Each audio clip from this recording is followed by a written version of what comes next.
The imposing courthouse doors loomed over Marcus, their brass handles cold beneath his touch. Each step echoed in the hall, amplifying the emptiness within him. He was a man on trial, his life dissected within these walls. As he shuffled through the security checkpoint, the clinking of his belt buckle and keys against the metal detector sounded jarringly loud. He retrieved his belongings, a sense of unease settling upon him. Hey, Dad! Marcus whirled around, his heart plummeting.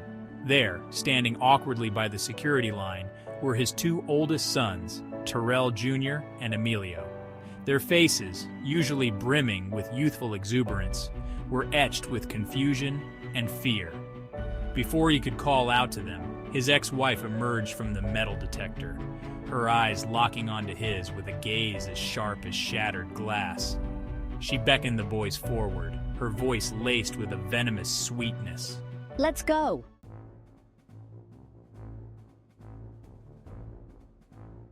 The sight of his sons, caught in the crossfire of their parents' shattered marriage, was more agonizing than any legal battle. His feet moved before his mind could catch up, propelling him up the courthouse steps. My boys are here. Why? Bursting into a small office, he found his attorney hunched over paperwork. The attorney's face fell, his gaze dropping to the files. She's planning to have them testify, Marcus.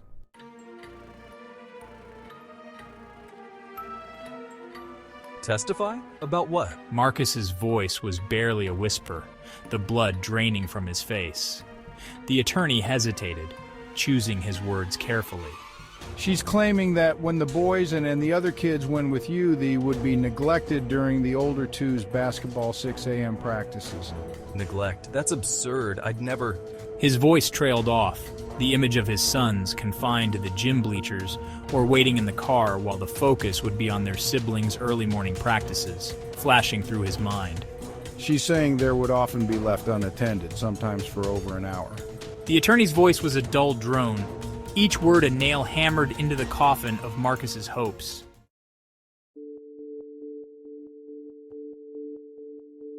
Marcus ran a hand through his hair, the weight of the situation crashing down upon him. He could refute the accusations, could paint a more accurate picture of his time with his sons, but at what cost? They're just kids. They shouldn't be exposed to this, or have to speak a word good or bad towards either of their parents, guys. They shouldn't have to choose sides. I agree, Marcus. They're using your children as leverage, trying to back you into a corner. It's a despicable tactic. The air in the small office felt suffocating, the weight of the decision pressing down on Marcus.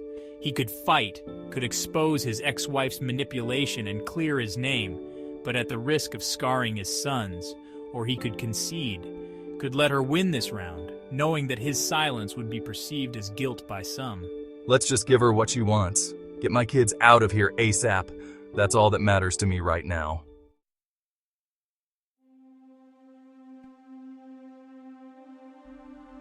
Minutes stretched into an eternity as Marcus wrestled with the impossible choice before him. Each option felt like a betrayal of himself, of his sons, of the truth. How long have they been here? Almost an hour. They've been sitting in the back listening to another case. It's heartbreaking. Marcus closed his eyes, his heart shattering into a million pieces. He couldn't do this to them, couldn't subject them to another minute of this ordeal. His own pain, his own need to defend his reputation, paled in comparison to the well-being of his children. Let's just give her what she wants. Get my kids out of here. That's all that matters now.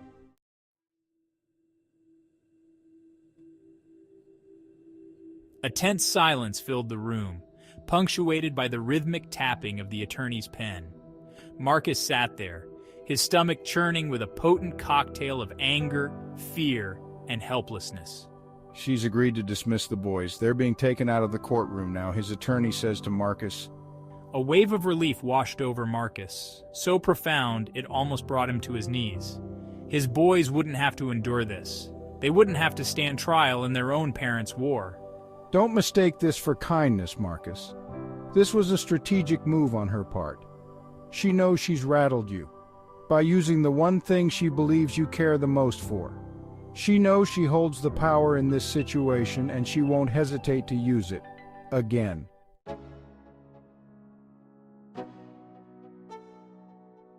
Marcus clenched his jaw, his fists balling up in his lap.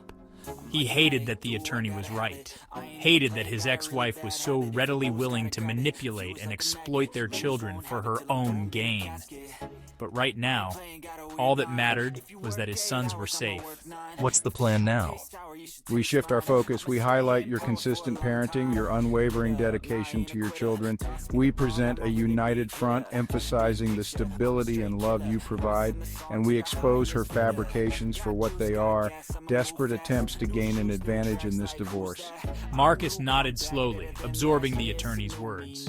It wouldn't be easy, but he had to believe that the truth would prevail, that his love for his children would shine through the darkness she was attempting to cast upon him.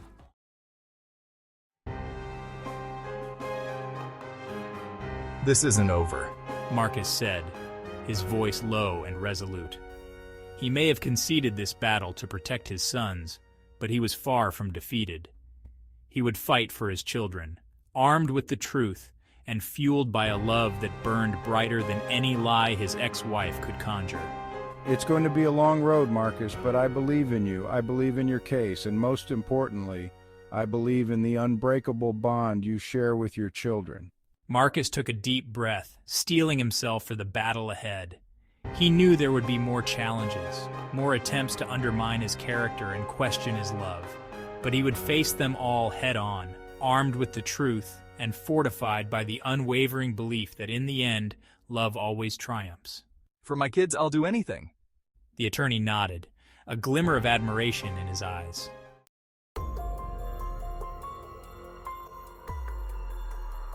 The courtroom doors swung open, releasing a wave of hushed whispers and the scent of old paper and polished wood.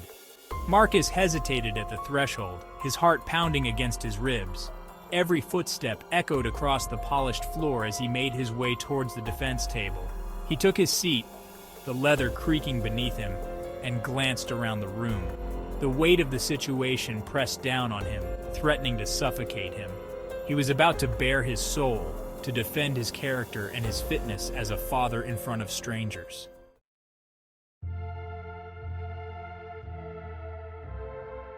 As the minutes ticked by, the courtroom slowly began to fill. Faces, both familiar and unknown, blurred together in a sea of curious gazes and whispered speculations. Marcus's gaze darted around the room, searching for a friendly face. And then he saw her, sitting in the front row, her hands clasped tightly in her lap, her eyes fixed on him with unwavering love and encouragement. His mother. A wave of gratitude washed over him, warming the chill that had settled deep within his bones. Her presence, her unwavering belief in him, gave him the strength he needed to face the ordeal ahead.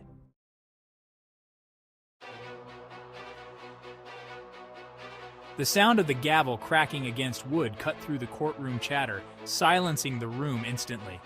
The judge, a stern-faced man with piercing blue eyes, took his seat on the bench. The trial had begun. Ladies and gentlemen of the jury, today we will show you the true character of Marcus, a loving, dedicated father who has always put his children's needs above his own. He has unwaveringly committed to their well-being, dedicating countless hours to their care and happiness. The attorney's opening statement was a masterpiece of subtle persuasion, weaving together facts and emotions.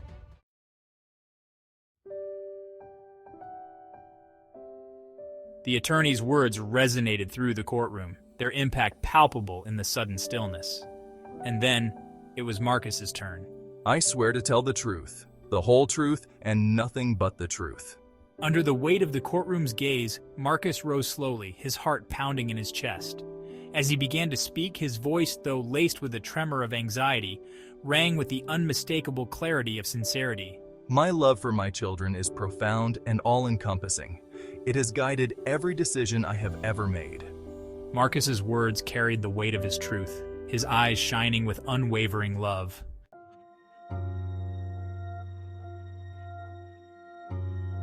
The courtroom, Moments ago, a battleground of words and emotions, now felt eerily silent. The echo of his own testimony lingered in the air, a stark reminder of the intimate details of his life laid bare for strangers to dissect and judge. Sighs. As the judge called for a short recess, Marcus remained rooted to the spot, his body heavy with exhaustion. He rose slowly from the witness stand, each movement feeling stiff and mechanical. Whispers to himself, I need to get out of here. The weight of the courtroom, the scrutiny of countless eyes seemed to cling to him, suffocating him. He made his way back to the defense table, his footsteps echoing hollowly in the sudden silence.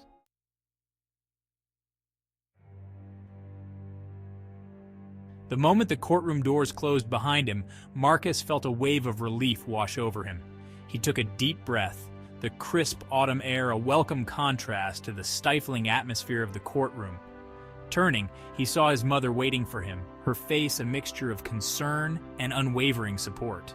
Mom. Without a word, she stepped forward and enveloped him in a warm embrace. He leaned into her touch, the familiar scent of her lavender perfume, a source of comfort amidst the turmoil. It's okay, Marcus. Her hand gently stroked his back, her touch conveying a depth of love and understanding that transcends words.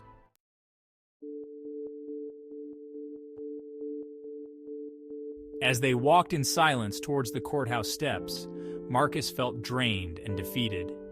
He had told the truth, yet he couldn't escape the nagging doubt that it wouldn't be enough. I did everything I could, Mom. I told the truth.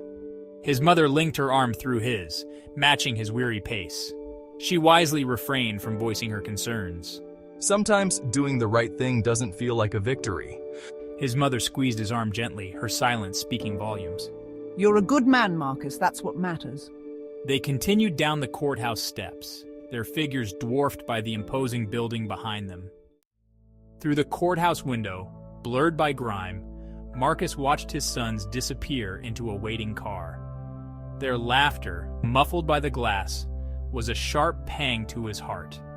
They were free, blissfully unaware of the battle waged in their name.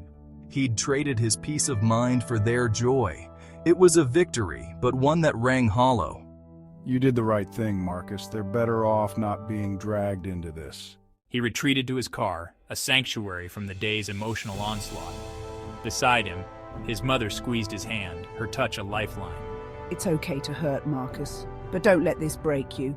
For them, he would weather this storm. They were his compass, his guiding stars. The engine hummed to life, a familiar sound that usually brought a sense of freedom. Today, it felt more like an escape route from the emotional battlefield of the family court.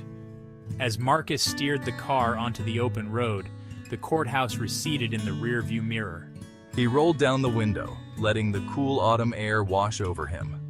The world outside, bathed in the warm glow of the setting sun, seemed oblivious to his turmoil. The rhythmic hum of the tires against the asphalt, the gentle sway of the car, slowly lulled him into a state of weary tranquility. The events of the day, the accusations, the doubts, the sacrifices, they were still there, etched into the fabric of his being.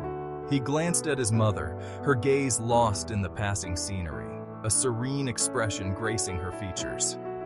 He saw in her eyes a reflection of his own strength.